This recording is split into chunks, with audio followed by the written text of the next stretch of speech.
similar to Siobhan is where I'm going to struggle here. It's the story of my life too.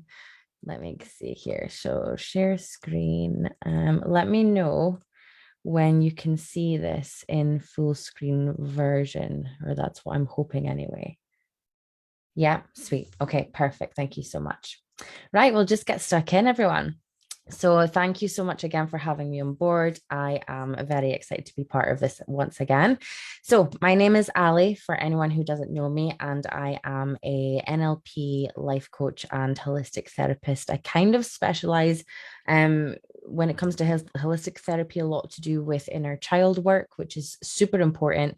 I personally find in order to kind of really understand more about who we are and why we are the way that we are, because as we know, every belief system, every behavior, every reaction, every thought that we have comes from somewhere. So the more that we can take the time to really understand what we're all about and where it's come from, it really allows us that opportunity to create that shift, I find. So through my own experiences, through working with my clients and so on and so forth. So yeah, this is why I find that doing that inner work is just always going to be highly useful. So as I mentioned, I'm going to be talking today about how to flip your negative or limiting beliefs. And this is all about being able to change your mindset to an all the more positive one, no matter what stage of life you're in. So yeah, once again, hopefully we'll be able to take something away from it. And if there are any questions as we go through this process, I would love for you to fire them my way 100%. For anyone who doesn't know who I am, there's my name. I'm Ali Ramirez, and like I said, I'm a life coach and holistic therapist. I think, in a nutshell, the reason why I decided to become a life coach, in the main, was because I was very much someone who, back in her day, many moons ago, not too many though, I was very much someone who really didn't have too much awareness and sense of who she really was. Really, to be honest with you, probably so lost she didn't realize that she was as lost as she was. I was very much someone who was always attracting toxic partners, had a very chaotic party lifestyle. I was very much drinking all the time. I was partying for days. If I went out on a Friday, I wouldn't be home till Monday. And it was just that repetitive cycle. And I just thought that that was how I lived my life. I never really took the moment to kind of sit and think about why I had these particular behaviors. I just thought that's the people I was surrounded by, so that's just what people did. But obviously, as we know, the way that we are, again, it comes from somewhere. So when I started to do a little bit more of that inner work, I realized that actually a lot of the things that I was doing, i.e., drinking, actually partying, or using food in a very toxic way, and this, that, and the next thing, was always an escapism for something. I was trying to fill a void in something that I'd actually never really taken the time to understand where it had come from. So for me, it was just really important to start asking myself some really hard questions, like, why am I attracting these toxic cycles? Why am I attracting these toxic partners? I was the common denominator after all. So I had to start asking myself those questions. And when I started asking myself those questions and coming to a lot of really difficult realizations, that was when everything changed for me. The way that I spoke to myself was always so super negative. I was always bashing on myself. I was never good enough. I was never attractive enough. I was always too fat, or this, that, and the next thing. And there wouldn't have been a day that it would have passed me by that I didn't have something awful to say about myself. And if we think about it, how often are we able to compliment another person, but how often do we actually do that for ourselves? We're so conditioned to like externalizing that focus that we've actually, very much as a society in general, I'm not saying everyone, almost diverted all of that focus onto everything apart from us. And we've really kind of forgotten how to prioritize that love for self. And honestly, I can't stress enough, going from experience and also from the things that I have learned and the people that I have been super blessed to work with, we've definitely come to identify that really when you put yourself first and foremost, and I don't mean that in any kind of like negative way, but just really prioritizing self love, self-care, implementing your boundaries, identifying what it is that you're willing to tolerate, not willing to tolerate, identifying how you talk to yourself and how you hold yourself back. When you start to really prioritize all of the things that you really need in order to be able to show up as the best version of you, that is when that best version of you will actually be allowed to surface. It's when you start seeing those changes for the better in your life internally, and then in turn externally as well, because it spills out onto your external. And what's even better is when you start showing up as that best version of you, having prioritized yourself, the people around you will get the best of you in return. So it's a win-win situation. So this is why I decided to start becoming a life coach, because I was very much, I've been on the other side. I've spoken to myself like crap. I've hated on myself. I treated myself like, yeah, poop in several different ways. And then I realized that actually that wasn't the life that I wanted to live. So this is why, having learned processes for myself, I wanted to be able to share those processes with other people so that they can break through their own limitations and actually live the life that they like aspire for, but also feel actually deserving of it, because that in itself is a massive, massive thing. So yeah, a little bit about me. Okay, so next slide, if I can get it to work. Why is it not working? Oh, there we go. So how do we actually build a positive mindset? What does that even mean, first and foremost? So our mindset is all about what it is that we fixate on. That is how I personally try to explain it. The type of mindset that we have will very much directly dictate how you live your life. So if you have a very negative mindset, if you have a very limiting mindset, it's very much that I can't do attitude. It's I'm not good enough attitude. It's I'm going to fail attitude, or I'm not even going to try in case I might fail attitude. Building a positive mindset is all about overcoming those limitations. And yes, we are going to have that level of fear. Yes, we are going to make mistakes. And yes, we are potentially going to fail. But by understanding that failure is actually such a good opportunity for us to, one, identify another direction and become better problem solvers, and two, gain so much more experience and so many valuable lessons through the things that we are faced with, it really allows us that chance to become all the more empowered and stronger as people. So having that positive mindset is just about understanding that, you know what? Yes, life will throw so many things at us, and that is just the way that life is. But by having a positive mindset, I'm able to have the tools and the toolkit that I own in order to continue to flourish moving forward, no matter what. Okay, so it definitely all starts with you. So it all starts with your own self-awareness. Okay, so first and foremost, like it says there, in order to build a positive mindset, it is very much about identifying what your limitations actually are in the first place. So, yeah, what's holding you back? How do you talk negatively to yourself? How do you speak to yourself in general?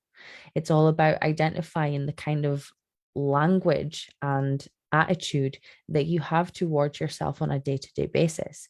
And the only way that we can really do that is by really building on that self-awareness and that consciousness that we that's related to that. So if you first thing get up in the morning, and the first thing that you do in the look in the mirror, and the first thing that you realize that you say to yourself is, oh, I look terrible, that in itself is an automatic response. But if you bring that to the conscious part of the brain and recognize, oh, that's the way that I've actually spoken to myself, that is when you have the opportunity to change it. Okay, so it's about identifying how you hold yourself back and how you talk to yourself first and foremost. Okay, so from there, that's how you can really identify what your limiting and negative beliefs actually are. And like it says there, yes, massively using that information in order to work on creating the necessary shifts that we need in order to make a positive, more impacting change. Okay. So that's all very well, but how do you actually do that, right?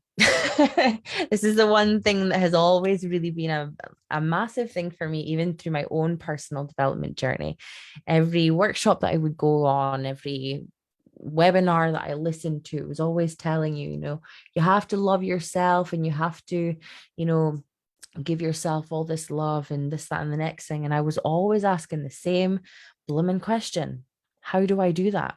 I actually didn't know. There was no tangible process that I could follow. And every time I asked the question, for some reason, it was just very hard to find an answer.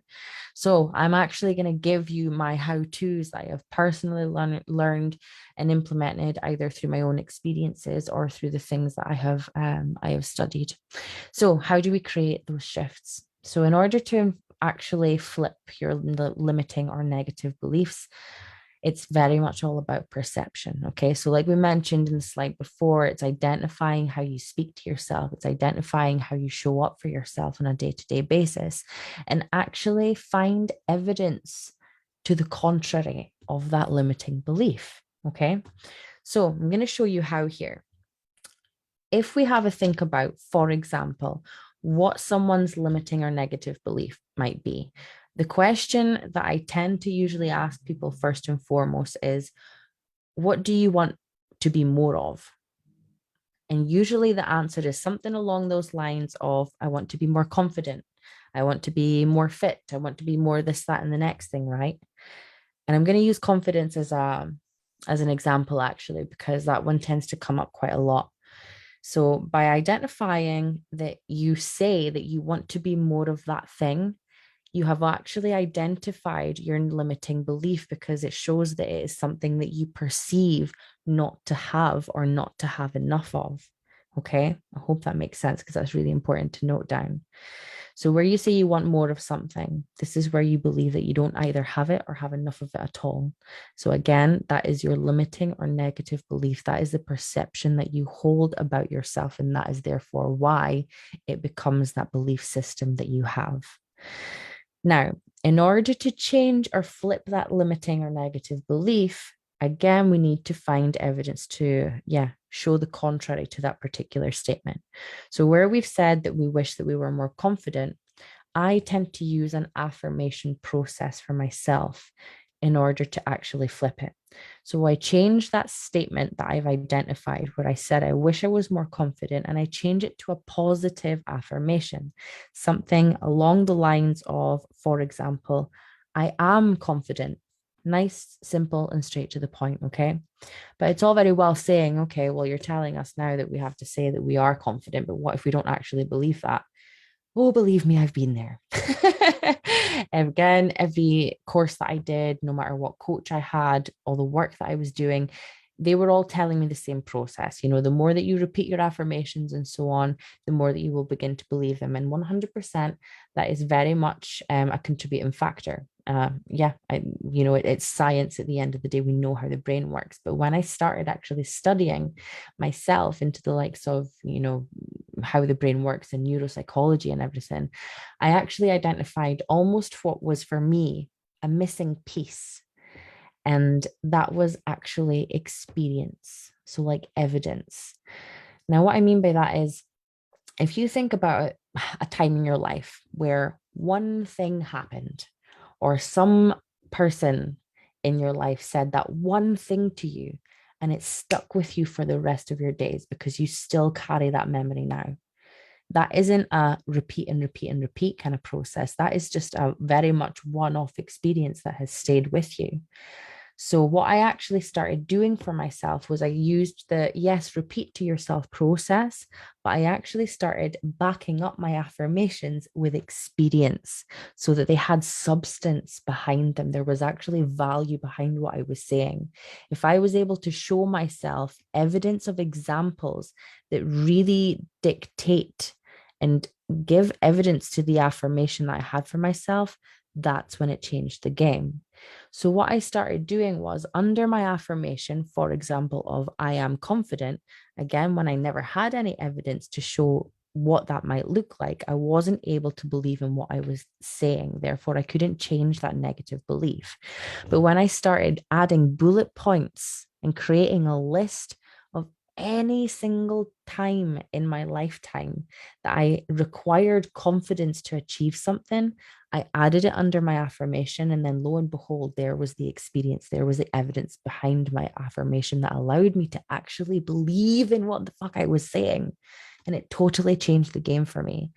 Anything from as small as you know what? I needed confidence to break out of that toxic relationship back in 2009, and I never thought I would be able to do that. That required confidence. So I wrote it down as an example.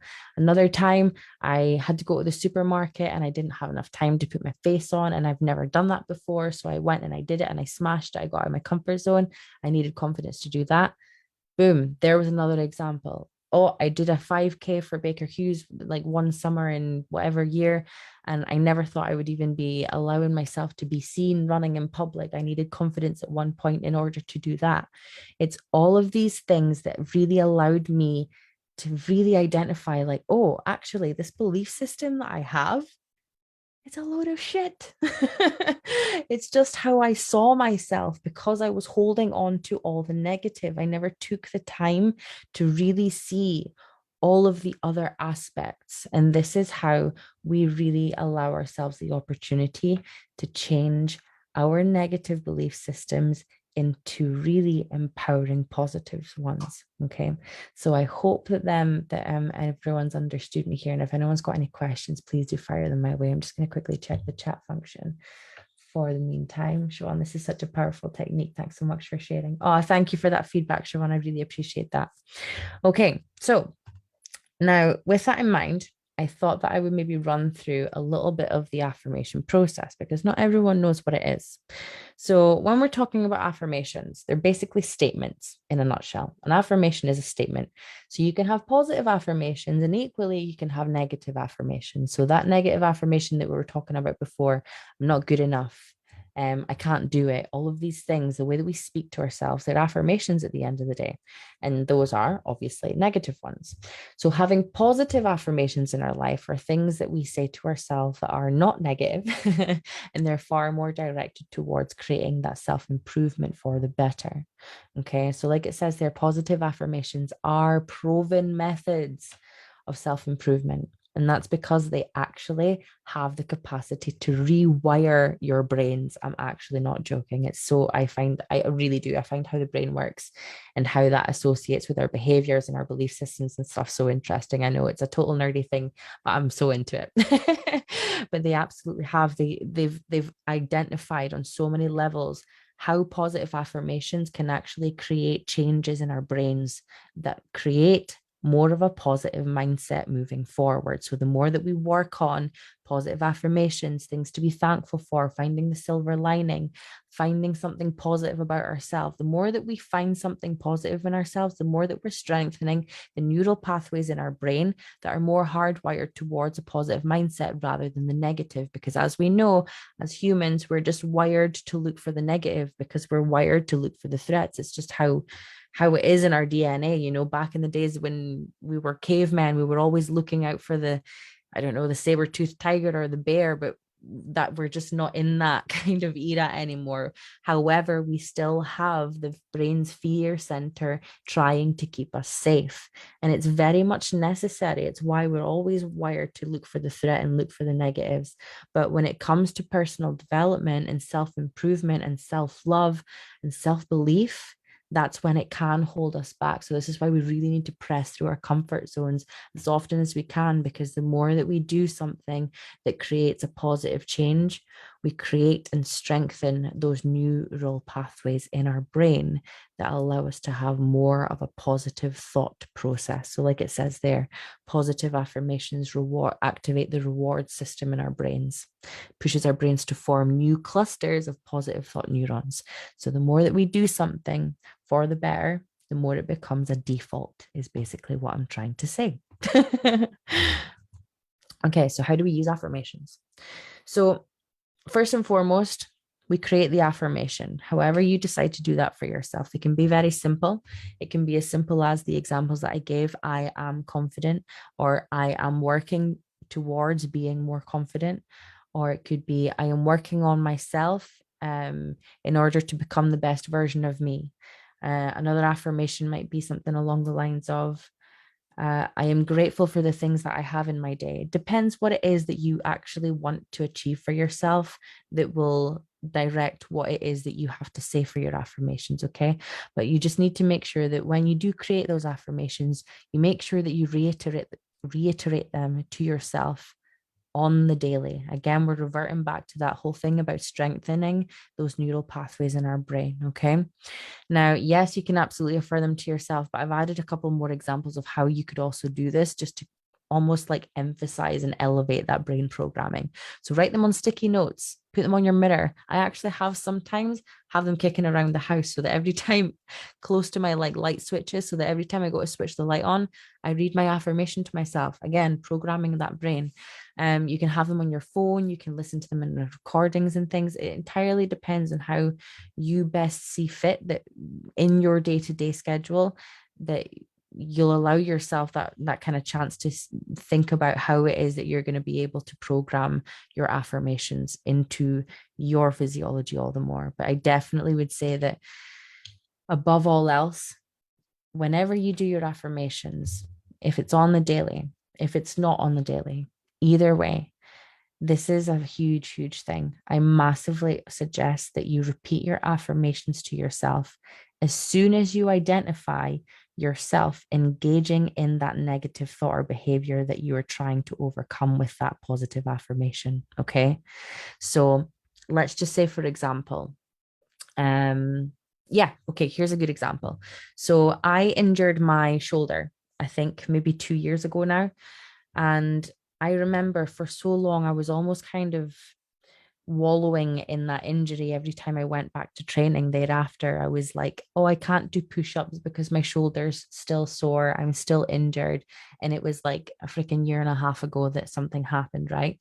So what I started to do was I created an affirmation specifically to change the way that I saw that, because as we know, how how our brain actually works, what we decide to tell ourselves doesn't just create an emotional shift, it creates a physical shift as well. Fact, science, that's it.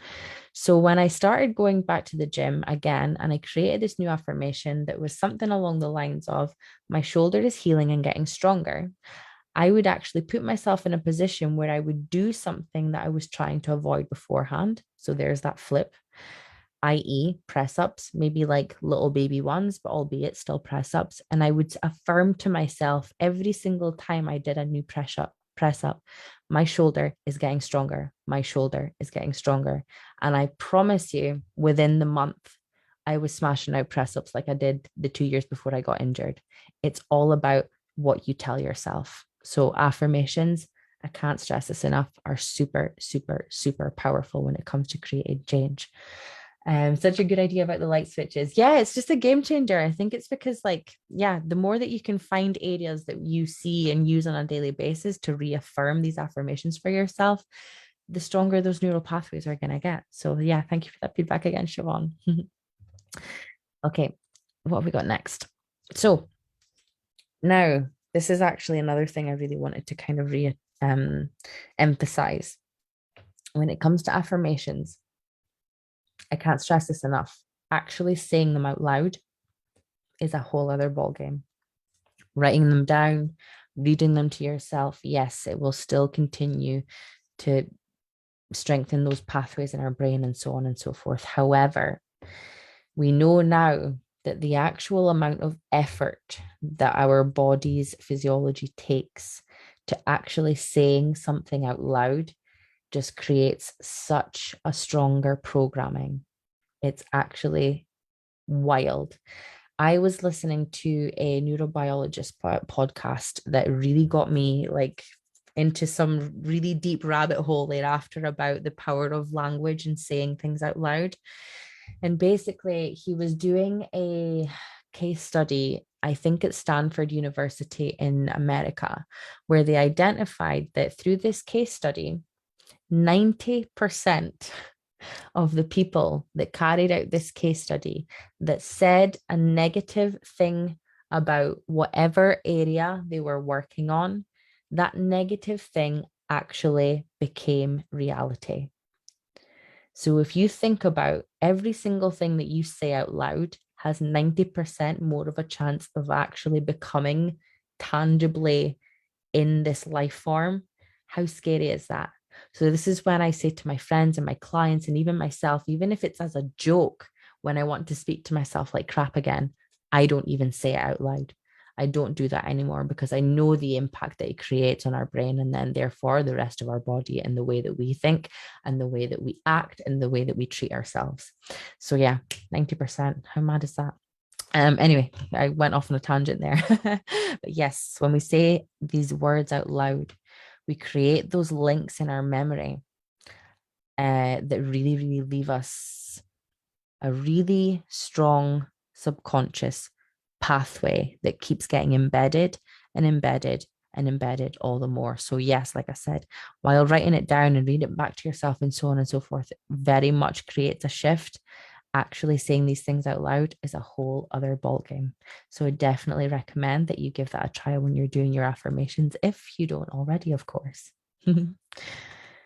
Okay, and that's about it, guys. A little bit more about me. I just wanted to give you my contact details and bits and pieces, and obviously wanted to leave a little bit of time for any questions if there was anything. But hopefully that will give you something to think about, my darlings. And thank you so much, Siobhan and IPHM, for having me on board. I've really enjoyed it. And I'm actually very surprised that, having only rehearsed this once, that I've got the timing right for a change for the first time in my life. Oh, that was amazing. Thank you so much, Ali. No, thank you for having me. Great. Does anyone have any questions that they want to pop in the chat, or like if you want to switch your mic off and ask anything to Ali? I have a question. Yeah. What affirmation, Eva, what was the first affirmation that you did that worked and you were like, yes? Or what is one affirmation that has made like a huge difference to you? Oh, that's a really good question. So the one that I have been working on recently is actually something that for the first time in my life has really stuck. And it's all about detachment for me. I've got this major thing with always having this need to know the outcome of things and always having this want and expectation of a particular outcome. And if it doesn't happen, it sends me ski whiff, that lack of control. So the affirmation that I'm currently working on for myself is, if it comes, let it. If it goes, let it. And it just really has changed the game for me. But again, because I'm trying to provide myself with example, what I'm doing there is actually using my life experiences of when things have come, finding the gratitude, and when things have gone, actually identifying what they have brought to my life for the better. So it allows me that opportunity to let go. Again, providing evidence behind that affirmation, and it just really does it. Just to completely embeds it in there for me. I think I'm gonna apologize if I get your name pronunciation wrong. Tigliev Alexander. Hi there. I think he had his hand up, but I'm not too sure. Did you want to ask a question, Alexander? Yeah, no, I just, Jane, I'm completely agree with your system, because affirmation is really work, really. So I think because people now is more preoccupied with the